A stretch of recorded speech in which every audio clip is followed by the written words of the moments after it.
What's going on, everybody? Mortem here, this time bringing you my rankings for all of the games that I have reviewed in 2025, which in this case happens to be 54 of them, which, while is quite a few games, is actually the least that I've reviewed per year since I started working full-time doing this. And so I want to kick this video off with a few interesting qualifiers, information, things like that. So first and foremost, this is a video I make that is for fun every year. If you are expecting this to be like some attempt at an objective ranking, that is just ridiculous, to be honest, given that we are covering all types of genres, budgets, all sorts of stuff. So, I mean, there's just no way this would be fair to anything, and truth be told, my own personal interest tends to skew more towards CRPGs and things like that, so don't be surprised when you see some old-looking CRPG beating out a bunch of much more, let's say, popular titles as we move up the list. But invariably, despite this being an attempt at doing something fun for Christmas, basically, someone's naturally going to get upset about one ranking or another, and if that's you, relax. Merry Christmas. A few other things that aren't necessarily necessities to watch the video, but I just thought were interesting personally. For starters, not all of these are 100% reviews. That is kind of the thing I'm known for. I get where people are coming from with that, but quite a few of these actually aren't. Off the top of my head, of Ash and Steel, Ninja Gaiden 4, Assassin's Creed Shadows, all for one reason or another were not 100% reviews. I do review stuff regularly, though people seem to forget about that oftentimes. But speaking of that, what was particularly interesting this year was the amount of remakes and remasters. In fact, of the 54 games I reviewed this year, 16 of them were remakes or remasters. And that's important because those games tend to be easier to 100% for two separate reasons. One, information about them is usually always readily available, and so I can pretty quickly plan and strategize and all that. But the other part of it is actually that a lot of those games tend to have quality of life features baked into the remake or remaster that makes it a faster process. But the flip side of that is that some of them are games that I have actually 100% years prior that I just happen to have reviewed this year. A good example there is actually Oblivion and Skyrim. I reviewed both of those games this year, but most of my playtime has been much prior to that. So we got Oblivion Remastered, that release in, I believe it was April, and the thing there is that Oblivion is one of those games that I have played more than almost any other. I know that game like the back of my hand, and so running through it quickly to gather footage and talk about the changes the remastered make is just simply not as time-consuming as it would be if I had just never played it before. The same with Skyrim. I have well over 1,000 hours with Skyrim, and this year I just spent 50 or 60 gathering footage and playing through it to finally make a review out of it because I can. If I had played it previously, it would have taken much longer than that. But then, on the flip side of that, some games are just really short. Like Sleep Awake, that 100% took me 5 hours. That was not a long game at all. I had that game finished and the review done in a single day. And then one last one that I just thought was kind of funny was that Wayfinder is on this list. And Wayfinder was actually my very first review of the year, which went out on the 2nd, and most of my playtime for that game is actually from 2024. Just because of the time it got published is the reason it's on this list as an example. So, I don't know, just some information I thought people might find interesting, I guess. And then the last thing is, I'm going to be moving pretty quickly through this overall as we have a lot of games to go over, and if you would like my extended thoughts on each of these individually, those reviews exist, of course. You can go watch them. And that is actually somewhat important because realistically, I'm just a human being, and I think if you were to catch me on a different day, would I move some of these around a little? Probably. But all of that stuff said and out of the way, let's actually dive into this, kicking it off all the way at the bottom with, sadly, Of Ash and Steel. Now, this is interesting because I actually like Of Ash and Steel, but the reason it's at the bottom is because thanks to mini bugs and a game-breaking bug right at the end, I was unable to finish that game. Literally bugged out at the very last battle after a pretty extensive playthrough, and while they are putting out patches, they just put out 1.05 recently, they've also got a few more planned. Ultimately, I simply cannot rank a game that I could not finish due to bugs any higher than this, considering that I was able to finish every other game on this list. With that in mind, I do plan, once they have more of their updates and stuff that they have planned actually put out, because they've already detailed several more, and I think they even added in the debug console formally so people could hopefully fix some of this stuff themselves as an example, and essentially at some point I will go back and finish it, but it is this low not because I didn't like it, but because I just couldn't finish it due to all the bugs. Number 53 brings us to Sleep Awake. Sleep Awake is a game that caught my interest with a really interesting premise that unfortunately I just don't think it ever delivers on, and it's also really expensive for what it is. So this is the game that I finished 100% in about 5 hours. It's an interesting sort of psychedelic horror type of game where we play somebody in a world where if people fall asleep, they get dragged off into the nether of some description. People just disappear. You're the last place on Earth, basically, at this point, and you have to sort of get to the bottom of that while fighting death cults, and that sounds really interesting, at least when you say it, but I don't think it ever fully delivers on the concept, and again, it's actually pretty expensive. Coming in at 52, we've got Chains of Freedom. Chains of Freedom was a little TRPG from earlier in the year that starts off pretty good, but starts to sort of devolve the farther you get into it. Early on, it likes to present things and encounters like things you could either like choose to sneak past or engage in, but the end sort of just starts forcing you into every combat encounter, and it tries to set up a bunch of stuff that just doesn't ever quite work out. And yet, I don't hate this game or anything. Like, the core mechanics and stuff like that are fun enough, but it's probably not going to wow you or really do anything too crazy. But it's lower on the list because it starts to fall off towards the end, and you can just kind of feel the constraints they were working with. A little too much for my liking, but it's really not doing anything so terribly offensive as to be awful. At number 51, what will surely be a contentious one, we've got Vampire the Masquerade Bloodlines 2, which is an odd duck of a title, mostly because it really depends on how you want to rank this one. As a standalone action vampire game, honestly not too bad. As a sequel to Bloodlines 1, not good at all, actually. But in this game's particular case, I actually think the story around its development is more interesting than the game itself wound up being, which is certainly of note. But as somebody who really loved the original Bloodlines, I can't help but be disappointed at what this game ultimately was and became, and while I don't think that's necessarily the fault of the Chinese room or anything,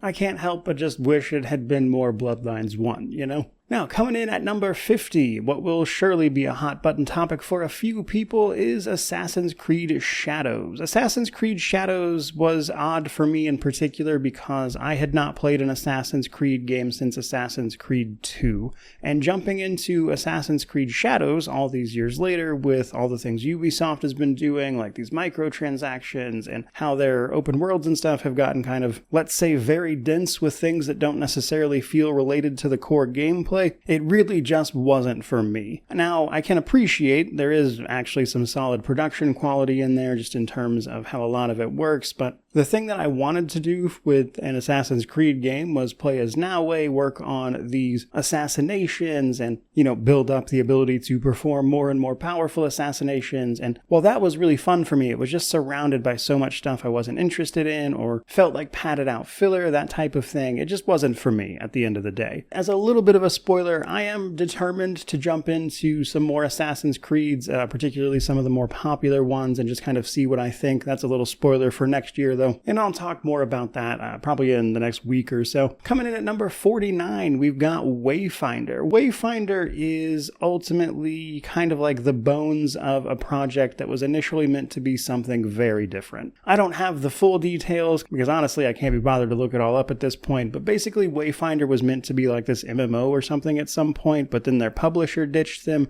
and Airship Syndicate, the developer, managed to turn what was left of the game into a pretty fun little ARPG. Like, it's probably not going to wow you, and I feel like you can feel some of the bones of that stuff, that it was supposed to be a little too much for it to be something I would really, really enjoy, but I think they did a lot given the circumstances and given the fact that this is a very cheap game. You can pick it up right now for like $7. That's going to help you bite that bullet of what it is in a much more palatable way, and that's actually why it's above some of these other games. But while I wouldn't call it a favorite or anything like that anytime soon, it's impressive what they managed to do with what could have easily been a failed or canceled project. Now for number 48, we actually have Mafia the Old Country. This is another odd one simply because I really love the story of this, and I almost feel like it would have made a better movie than a video game in that respect, because gameplay-wise, it's really not doing anything too crazy. And when the game launched, back when I actually reviewed it, it really felt like the open world was missing something. Like they had planned more content that just got cut or something like that, because the open world was more or less pointless. There wasn't anything to do, really, besides go collect things. And only relatively recently did this game get what they called the free ride update, which actually added like some content and things to do in the open world that honestly kind of feel to me like things that were supposed to be in there from the beginning and then for one reason or another got cut, maybe so they could like make a release date or something. I'm not entirely sure, but that's more or less the reason it's kind of lower here. But for 47, this one actually kind of annoyed me a lot. So Neverwinter Nights 2, or specifically the enhanced edition of Neverwinter Nights 2 that released earlier this year, that brought the game back to Steam, which it had not been on in a long time. And if they had just been like, hey, this is just a Steam release of what has been released previously, that would have been fine. But they tried to bill it as like this enhanced edition, and yet it's not really enhanced. They added a couple of tiny things that feel better if you're on Steam specifically, like being able to buy it there and play it on the Steam Deck without the hassle of installing the previous version on it, which was a nightmare. I get it if you want to buy it for those sakes, and I really enjoy Neverwinter Nights 2 specifically because of the systems and stuff that it uses, but this sort of enhanced edition specifically, I think was handled pretty poorly, and it fixed almost nothing, while claiming to be like this whole big thing, and I don't know, it actually made me mad. I'm glad it's more accessible to people now. Again, I do think the game itself is great, but I also feel like they were trying to deliberately overhype what this release actually was, and I think the actual game itself deserved better than that, and it was very frustrating to me personally. But at number 46, we then have Bloomtown. This was a little fun summer romp for me. Bloomtown is one of those sort of games that's trying to capture the magic of older JRPGs, that kind of thing, and in that respect, you play some kids who come into contact with demons as part of their summer while their parents are getting divorced. There's a lot of serious stuff going on in the background. It's a fun little summer type of game, but it's probably not going to blow you away in any other respect, but I played it, enjoyed it. It was good enough for what it was. Now, at number 45, we then have Rue Valley, a narrative game about men's mental health, really. You were caught in a relatively short time loop, like 40-something minutes, I think it was, and you use those minutes over the course of many little loops to sort of figure out what's going on, find different ways to interact with it, and I enjoyed it for what it was, but it's clearly no Disco Elysium, even though that's clearly where they got a lot of the inspiration from, things like that. And while I enjoy a good narrative game, it's simply just not a game I enjoyed nearly as much as everything else on this list, so here we are. Just above that, at number 44, we've got Eriksholm. So Eriksholm is a sort of stealth game where you guide your characters through this sort of rundown city that's certainly seen better times, and you kind of get to the bottom of like a whole conspiracy and things going on here, and it's actually really good for what it is. I enjoyed the stealth tactics well enough. There tends to be like one solution to a lot of the puzzles though, which I think is a little boring in the later parts, but also it does have some really beautiful cutscenes that I think, despite the game being clearly on the smaller side,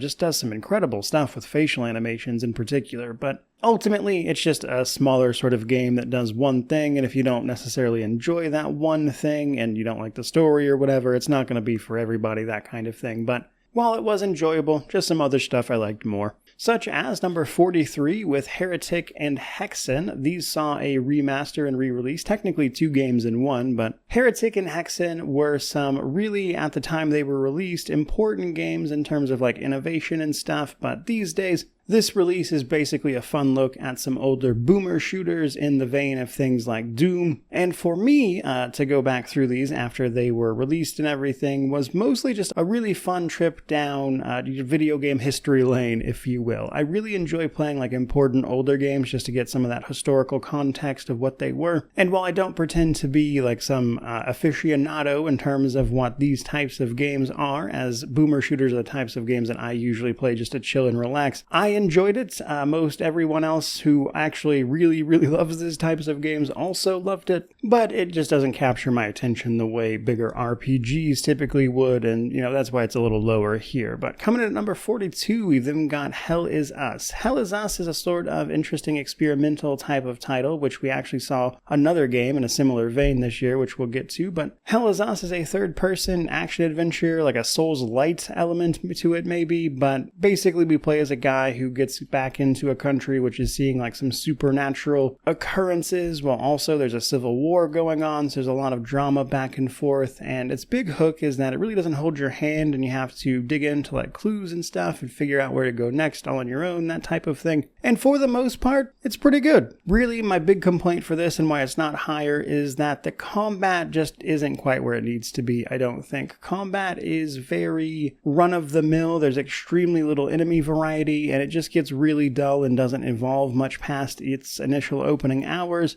And so while I enjoyed the sort of narrative side of it, getting to the bottom of everything going on here, the rest of it, just not so much. Coming in at number 41, we then have Octopath Traveler 0, an odd sort of reimagining of an old gacha mobile game, which turned it into just like a full normal game. But for me at least, the reason this one's a little lower is that you can feel the parts of this that were a mobile game a little too much for my liking. However, in spite of that, I also don't think it's a bad game, and in fact, if you enjoy Octopath Traveler generally, like I do, there's still some good fun to be had there, but I do think it suffers from things like pacing issues, that kind of stuff. But there is nonetheless a lot of content there, but I still definitely prefer Octopath Traveler 2 as an example. Continuing to move forward, however, number 40, Rise of the Ronin. So Rise of the Ronin saw a PC release this year, and as this is a PC channel, that's why I was playing it. And Rise of the Ronin is a game that I would say kind of sums up a lot of what Team Ninja does, in that it had really great combat that I enjoyed, while also kind of struggling to tell a cohesive narrative without flip-flopping back and forth. And it was also this open world thing, and it again just sort of felt very experimental in nature, and like it just wasn't quite there. Like the pieces are there, but the puzzle isn't complete, that kind of thing. So there is that, but the good news is I really like what Team Ninja does with their combat systems, which is why it's still a little ways up here. But speaking of another game in a not entirely dissimilar realm, we then have Ninja Gaiden 4. Ninja Gaiden 4's combat is awesome. I really enjoy what they did with that combat system, and given that's the whole point of the game, more or less, that certainly works out. This game also kicked my ass. I could not beat that final difficulty to save my life, and this game actually probably would be a little bit higher if I had wound up enjoying the new protagonist much, Yakumo. He's honestly just kind of like a 2000s edgelord to me, and I just cannot get past that. He's just not an enjoyable guy to listen to. Not that he says much, but what little he did say was just not impressive. Which is why at number 38 we've actually got RoboCop. This is an older release that I again got around to playing this year, and it was kind of when I was just looking for a bit of a breather from RPGs, that kind of thing, was looking to play something a little more simple, and RoboCop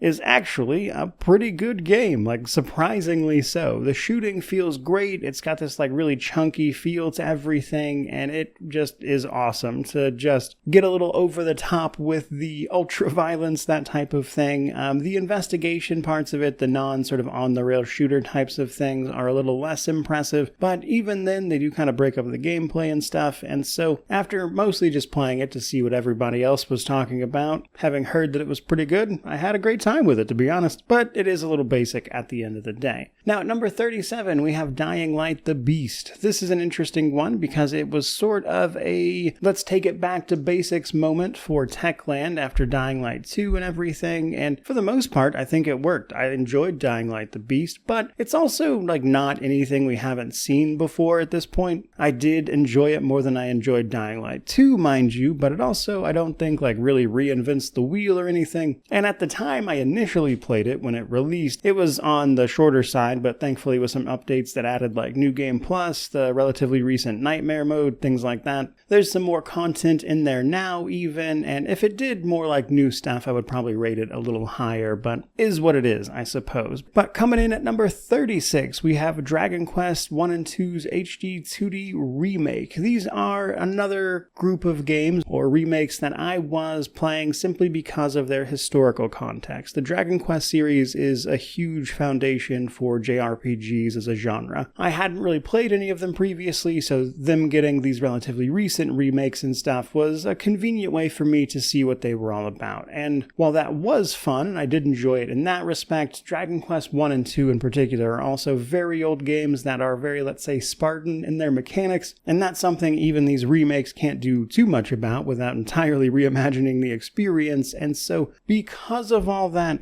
they're kind of in the middle here at the end of the day. Still, it was really cool to see why they were so significant and experience some of that for myself, which is actually why number 35 is Dragon Quest III. Of the three of these and the initial trilogy, I think 3 has probably the most interesting mechanics, and it definitely feels the most polished in terms of a total experience, which probably isn't too much of a surprise, all things considered. In fact, I would actually consider putting Dragon Quest III up a few more places, but unfortunately, the little bit of new content content they did add to it was probably the actually worst part of it. The in-game dungeon before you can get to like the big super boss at the end of that was just a horrible experience with the way the progression, everything's laid out, but I spill all that in the review and everything if you want to hear about it. Either way though, again, fun to see the historical context. Now, number 34, Silent Hill F, is much more interesting in the sense that I don't really play a lot of psychological horror games, and I enjoyed a good chunk of Silent Hill F. The examination of a culture and similar themes that I think are more down to just being human than cultural differences, like how it was showing off different perspectives around domestic issues of all kinds, and it was an interesting story in that sense. But more importantly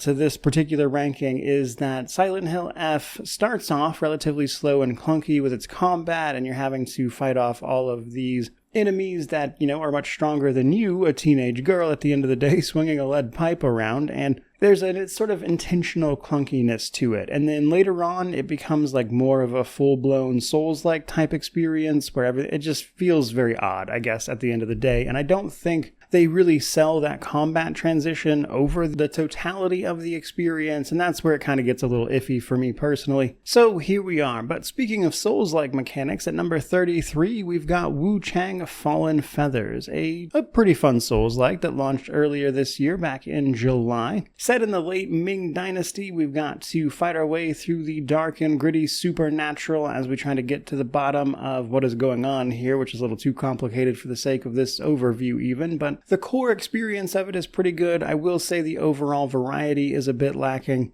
There's also some individual Souls-like stuff that I don't exactly love in there as well. And then I also understand that after the game released and after I took a look at it, they even changed up some of the cutscenes and stuff like that afterwards. So ultimately, it's a pretty good Souls-like, but it's not my favorite or anything, hence being roughly middle of the pack here. Coming in at number 32, we have Horizon Zero Dawn, an interesting title in the sense that a game a lot of people loved when it initially released, but it kind of passed me by at the time. I was still working my salaried sales job when this game released, and so I finally this year got around to playing this one and Forbidden West, and Horizon Zero Dawn is mostly pretty good, but I think the world left a lot to be desired. Otherwise though, the story was enjoyable. Fighting the, giant robotic monsters was actually really fun. Just the actual exploration of the world itself beyond interacting with those things just wasn't quite as fleshed out as I would be hoping that it would be, that kind of thing. But for the most part, an enjoyable experience, and I can see why people were so into it when it launched. Now, just above that, at number 31, we've got Horizon Forbidden West. Now, this was an interesting one in the sense that when I jumped into it, having played Ultra Hard and Zero Dawn, I decided to just immediately go to Ultra Hard for a first run, and that's probably something best saved for New Game Plus. I made this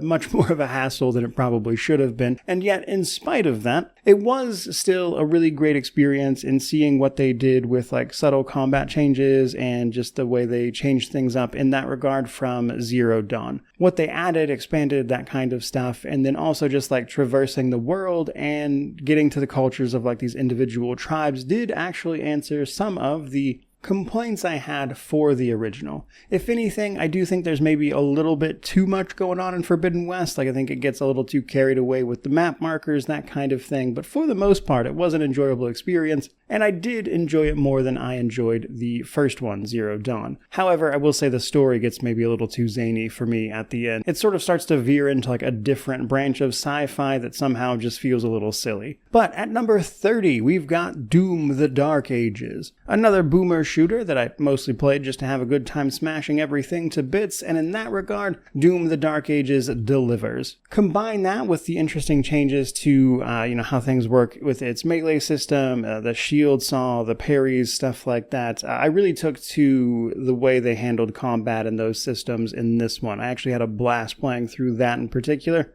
And they also did some really cool stuff with modular difficulty settings and all the different things you could change and adjust. They've also put out some great updates since it released. All around a great game, but ultimately I still do love RPGs more than anything else, so hence again the middle of the pack rating. Now at number 29 we've actually got South of Midnight, which is, truth be told, a kind of middling action platformer type of experience, and the reason I'm rating it as high as it is has mostly to do with the fact that South of Midnight Midnight is kind of set in the area of the US that I actually live. And South of Midnight handles the setting with care, whereas more often than not, approaches and depictions of it in media tend to be mostly rife with stereotypes that are just usually incorrect. And I think South of Midnight tells a story about very real issues that can face the area without devolving into stereotypes and caricatures, and that's to say nothing of the fact that it reminded me a lot of my deceased grandfather. It honestly is a beautiful game, especially if you're from the area it depicts. But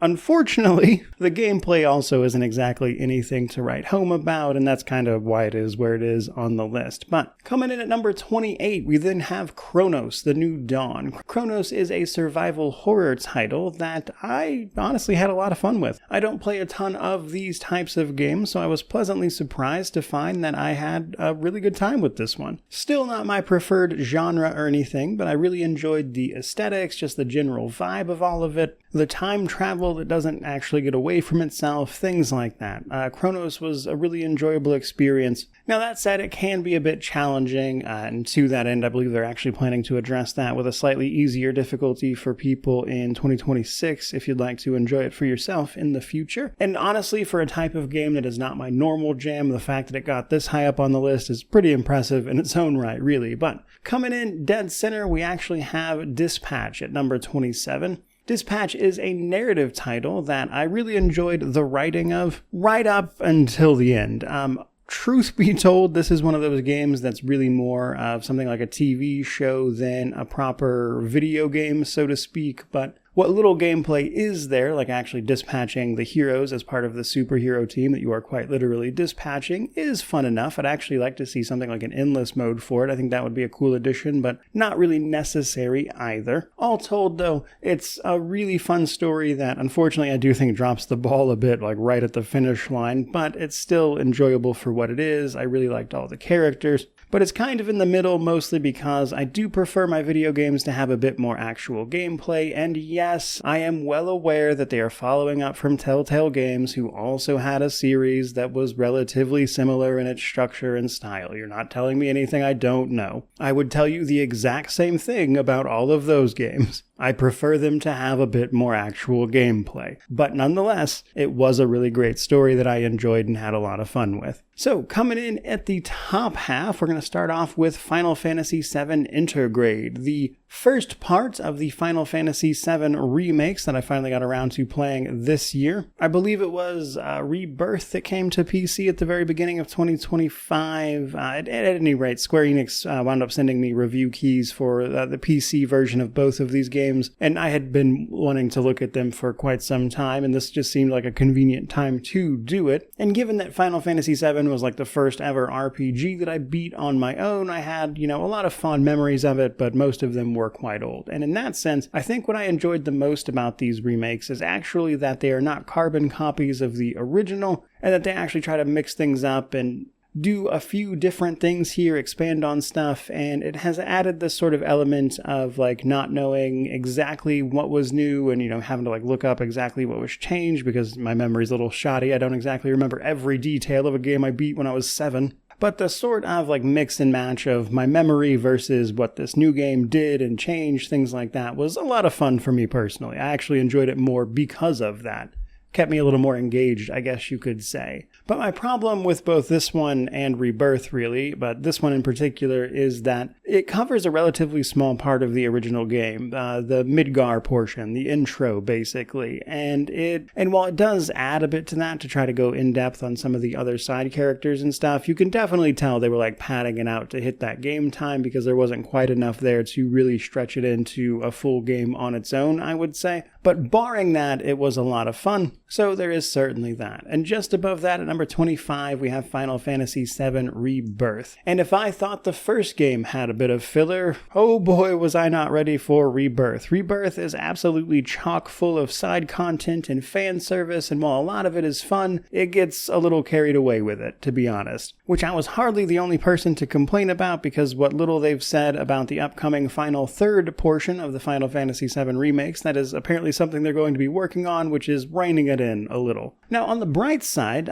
given that we actually got out of Midgar and got to see the rest of it, getting to see places I remembered inspired from a very different representation of them as a kid, realized in like full 3D and stuff here, was really, really cool. By and large, I had a ton of fun with this. I can see why people loved it so much when it released, but honestly, a little too bloated for my taste. Now, just above that at number 24, we have the hilariously over-the-top Like a Dragon pirate Yakuza, putting us in the role of Goro Majima, who has lost his memory and decides to take up the identity of a pirate. Much like a Dragon Infinite Wealth, this game was just hilarious and over the top, and that carried like 90% of it for me. It was just an incredibly funny experience, and while I don't pretend to be an expert on the Yakuza series, I've only played a couple of them. The combat was fun, it was non-stop laughs, I had a really great time with it. That's what it's doing so high up. Is it a game I'll be playing forever in the future? No, not at all, but it was a ton of fun. Coming in at number 23, we have the System Shock 2 25th Anniversary Remaster, which released earlier this year, and what a great way to experience a classic, to be honest. So, System Shock 2 was not a game I had ever played previously, and given its sort of cult status as like this incredible game, I was obviously very interested in checking it out, especially after I had played the System Shock Remake some time back. In fact, this game sent me down a bit of a rabbit hole because I got to researching a bit about it for the reviews, just so I could get some general facts straight and stuff, and I found out that as much as people love the original version of this game, it apparently kind of flopped, only sold like 70,000 copies or something initially, which caught me by surprise because even these days I know how many games System Shock 2's ideals and everything have like informed, and to find out the original did not do very well was just not something that had ever like occurred to me, given its, again, sort of relevance to all these games that it had inspired and stuff like that. But either way, honestly, I can see what people were talking about. It was a great time. I'm really glad to have played it, and that's why it's up so high. Number 22 is actually Atomfall. Atomfall is an interesting, again, kind of experimental title from none other than Rebellion, known primarily for their Sniper Elite type of games. This game gets compared to Fallout a lot, and truth be told, I don't think it's a particularly apt comparison. Personally, I like to liken this game to something like a one-shot D&D campaign. It is based on a real-life disaster that took place in Britain, which I believe was called like the Windscale incident, but basically you're thrown into this sort of quarantine zone. It's kind of a mysterious situation around why, and your goal is basically to escape. And the game does a lot of really interesting stuff with the way it like presents objectives and things to you, but it's very open-ended. Like you can circumvent a lot of that stuff, chase down leads and things as you please, which can all lead you to a variety of different endings that will hopefully see you escaping this place. And in that way, that very sort of open-ended nature of it, I think it really does capture the concept, again, of like a one-shot D&D type of campaign, which is why I had so much fun with it. It's a little rough around the edges. I do think some of it could certainly use some refining, and it was an experiment by Rebellion, like they straight up said that. So I hope it was a successful one for them. I would like to see them continue down this path. I think they did a lot of cool stuff with this. But speaking of unique, cool stuff, we then have number 21 being The Altars. The Altars is one of those games that is going to be remembered for me as one of the more unique games I have ever played. We play as a guy who ultimately clones himself, but each clone of you is actually slightly different because it has different like memories and things of how stuff played out, these guys being your altars. And so you and your altars have to escape this hostile planet before you die after basically everything went sideways when you showed up there trying to mine something called Rapidium, and it's this whole just like really interesting story. And while the actual gameplay, like the survival base building elements of trying to get off this planet and everything are relatively basic, the story and the interactions of it are, again, just very unique. I would definitely recommend people try to check that out and play it. But that does bring us finally to the top 20, starting with the Trails in the Sky First Chapter Remake. Trails in the Sky is a very well beloved JRPG franchise that has multiple different entries. I had never played any of them besides this one, of course, now, that being Trails in the Sky First Chapter. And like many a JRPG, we begin by playing two relatively inexperienced heroes who ultimately unravel a conspiracy that folds into something much larger, but this game also does the legwork of building out the initial universe, which is incredibly detailed, actually. and I can see why people enjoyed it as much as they did. I actually do plan on playing more of these. They have the Trails in the Sky second chapter release slated for fall 2026. The most recent entry in the series, I think, is releasing in January, actually. But I had a great time with it. It's a great little JRPG. I do plan on playing more of the series, and while I've heard it gets pretty anime, and that was kind of the one thing that was putting me off a little bit from the original, we'll see how all that stuff pans out when we get to it. For now, I enjoyed the initial first chapter. However, numbers 19, 18, 17, and 16 of this list are a little bit interesting because they are all the Avernum titles, or the various Avernum remakes.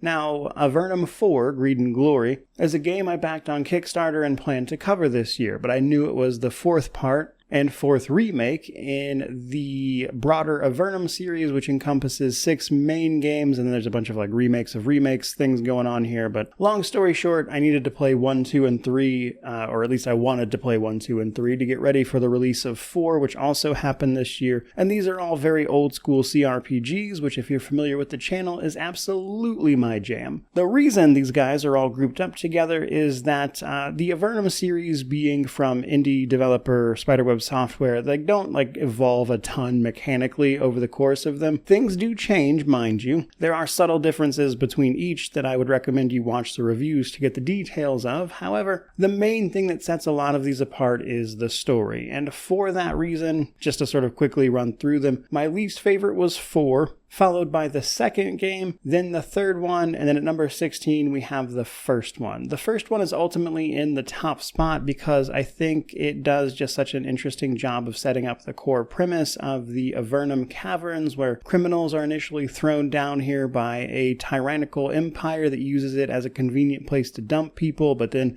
even then there's more conspiracies going on, that then the later entries evolve and change as the story continues and stuff. And basically, I think Avernum 1 is probably the best simply because it introduces all of those things so they're fresh, and then the rest of the games kind of continue on with those stories and carry them forward. Now, mechanically, I would say 4 is probably, being the most recent, unsurprisingly then, the easiest to play in that regard, but that's kind of the general gist of how I would lay all of these different games out. Which finally brings us to 15, which is Temple of Elemental Evil, specifically the Steam release of this game. So Temple of Elemental Evil is an old CRPG that I had played quite some time ago, but the Steam release in particular actually incorporated a bunch of mods that you likely needed to get the game to run, and with all of that being in a simple package that was released to Steam and then I believe was added to GOG as well slightly later, we finally have a good running version of this game on modern hardware that makes it way more accessible to people. And Temple of Elemental Evil is also this like really important mega dungeon module in D&D as a whole, as part of the Greyhawk setting. There's also a bunch of CRPG specific stuff about the rule set and stuff it uses, but suffice to say, it's a really cool game. I enjoyed it a ton. Now, coming in at number 14, we actually have none other than the TRPG Battle Brothers. So Battle Brothers is, I would say, one of those games that is also sort of subgenre of TRPGs themselves, where you play as a sort of mercenary band that wanders the countryside, taking on contracts and sort of writing your own story as you go. You know, things like War Tales, The Iron Oath, there are a few different games, and again, what I would consider like to be kind of its own little subgenre at this point. And Battle Brothers has probably more depth than almost all of them, in a really unique way. Now, mind you, War Tales has gotten a million DLCs since launch, so it also has a ton of depth in different ways, mind you. But the thing I really enjoy about Battle Brothers in particular is how you can make these very specific stories that actually make you care about these guys, which is maybe a fool's bargain because they're very likely going to die, and numerous engagements where their lives are relatively short, all things considered. But in all seriousness, though, Battle Brothers is a brilliant game. I think it does so much really cool stuff if you like the tactical genre. And while it's hardly a game that I think speaks to everybody, it does the thing it is trying to do exceptionally well, which is why it's so high on the list. But that does bring us to number 13, which is Final Fantasy Tactics: The Ivalice Chronicle, a remake of the Final Fantasy Tactics title. Final Fantasy Tactics itself being one of the, I would say, greats in the tactical genre more generally, with the Ivalice Chronicle Also adding and changing up a lot of stuff, though curiously leaving off some of the content from like a separate remake that had been released previously, which was a little odd for people, but by and large, the game it is remaking was tremendous. This particular version is also really good if you're into that kind of thing, and so for those reasons, again, if you love tactical games, I think Final Fantasy Tactics is one of those games everyone should check out, and the good news is it is a little more approachable than stuff like, say, Tactics Ogre, which is comparatively an even deeper system than this one, but this one already has a ton of stuff going on all on its own. It's a really great time.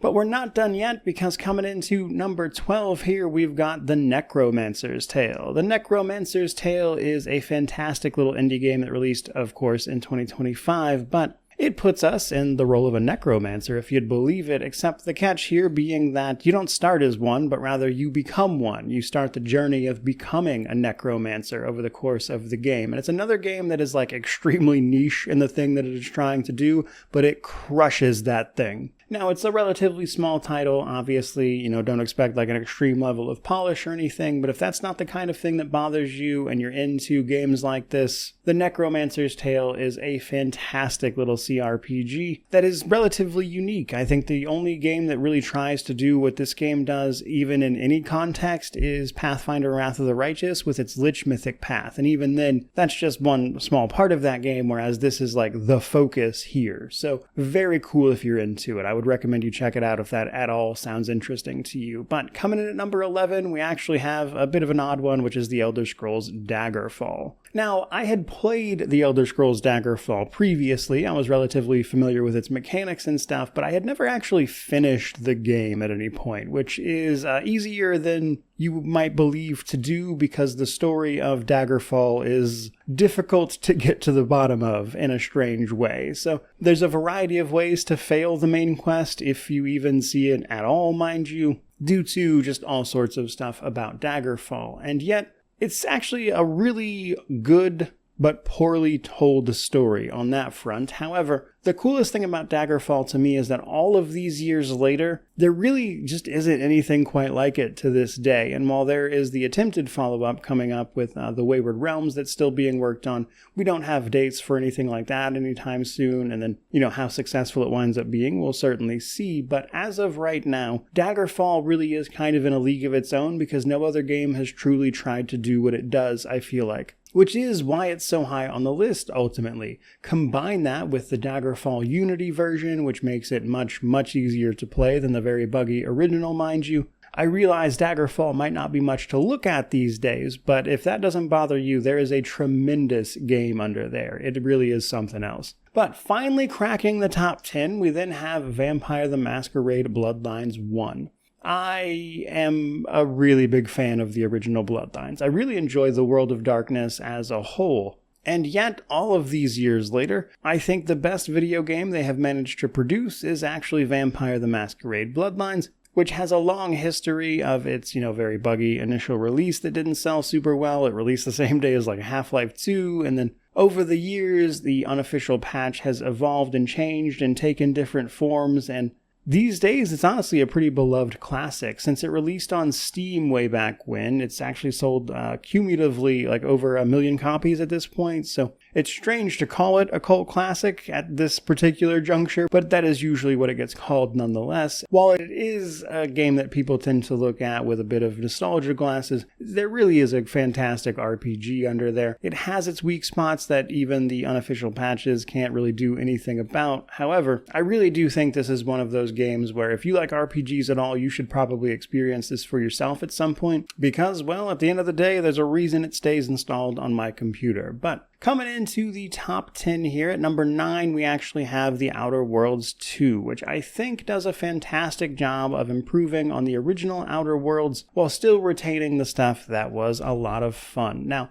just straight away, one of the things I really liked about The Outer Worlds 2 was actually that while retaining some of the over-the-top, corporate overlords type of thing that these colonies out in space seem to be dealing with, The Outer Worlds 2 has a slightly more grounded tone with this war raging in the background between two of these factions, And all told, the only thing that was a bit of a miss for me here were the companions themselves. Marisol's introduction I really enjoyed, and Inez was my favorite overall, I would say. But the rest of them, they just weren't really speaking to me. But in most every other way, the different ways you could play through this one, I had a blast with it. I even made a build for it. I think it's very fun to play through this game in different ways, and for those reasons, it gets one of the top spots. But we still have plenty to go, because next up, we've got number 8 with Tainted Grail, The Fall of Avalon. A dark Arthurian legend that often gets compared to Skyrim, but truth be told, I feel like the things I like about it have more to do with my love for Oblivion, if anything. Now, when this game launched, it was honestly a bit buggy. The last act was lacking content, but since it launched back in May, they have done a bunch of things to address that. They've released an expansion called Sanctuary of Ceres, and while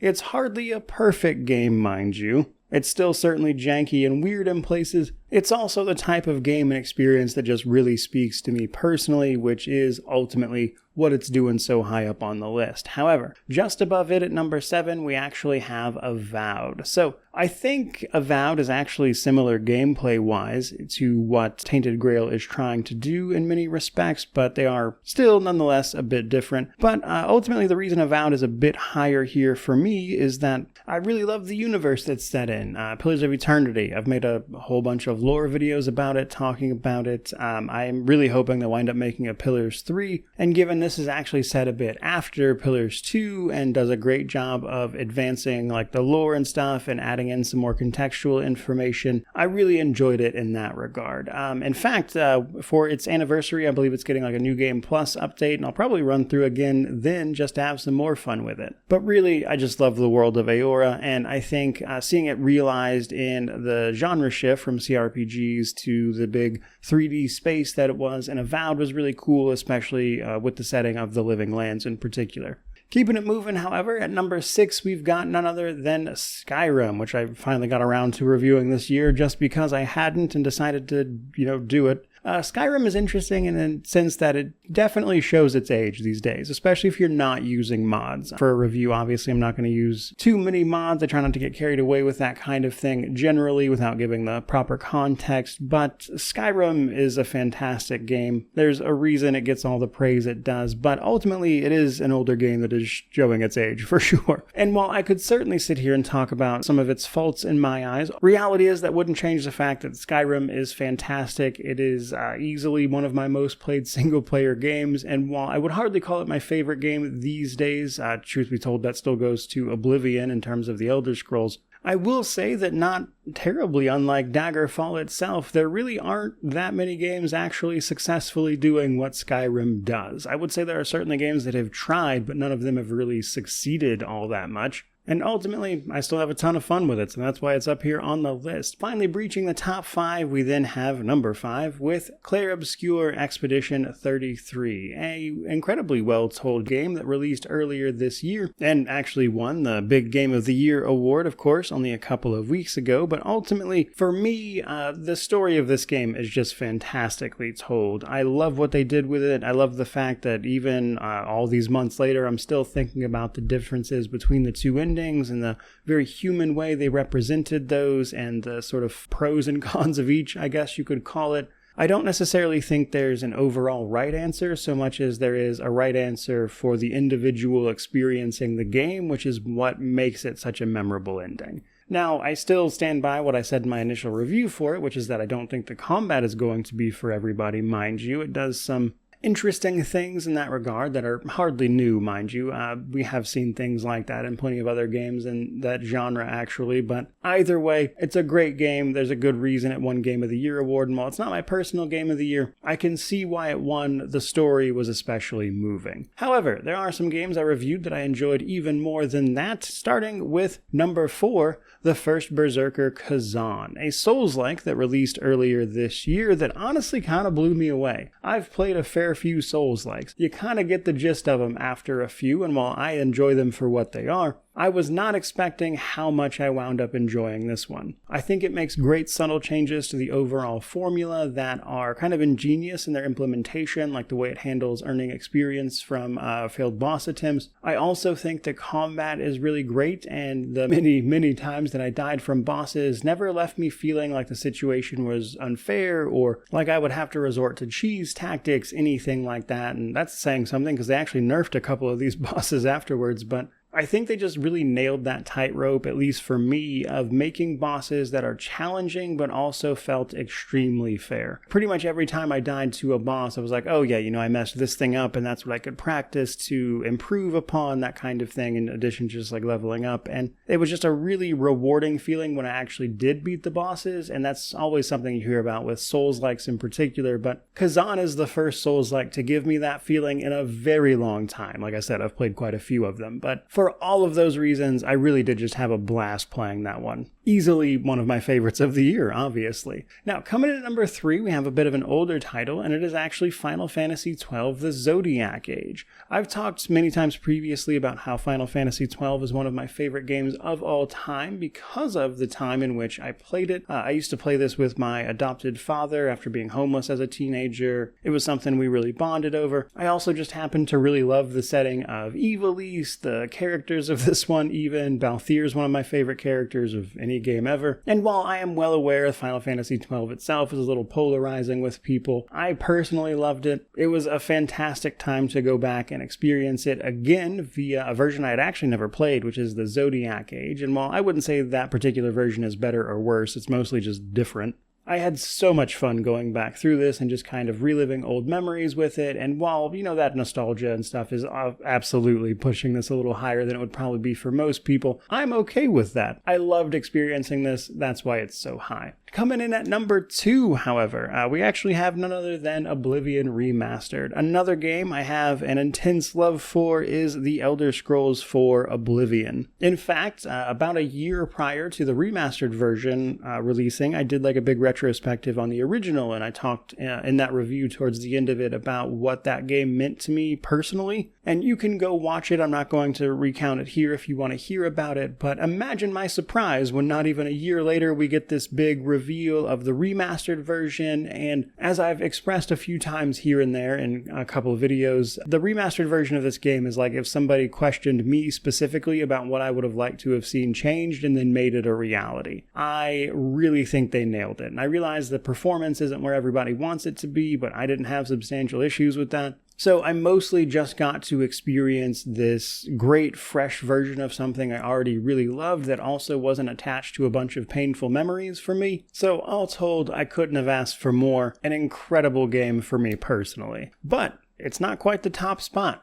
No, the top spot goes to none other than, obviously, Kingdom Come Deliverance 2. Probably not too much of a surprise if you watched my own personal Game of the Year awards video, but what I love about Kingdom Come Deliverance 2 actually is that I kind of feel like it's an advancement of mechanics in things like Oblivion in a way that I really would have liked to have seen stuff like Skyrim take, actually, but Kingdom Come Deliverance 2 also has the benefit of being a bit more grounded and obviously not a giant fantastical setting like the Elder Scrolls, but rather a representation of actual history. It also helps that after playing the first game, which left on a bit of a cliffhanger in terms of like actual resolutions to our protagonist Henry's story, 2 actually brings all of those to a close in a really satisfying way that I think also makes you question your own choices along the way and the morality of the things you did in either trying to get revenge or justice perhaps for your family members that died at the very beginning of the saga. So over the course of both of those games, it tells this incredibly moving story while also presenting mechanics and things in a way that I personally really, really love.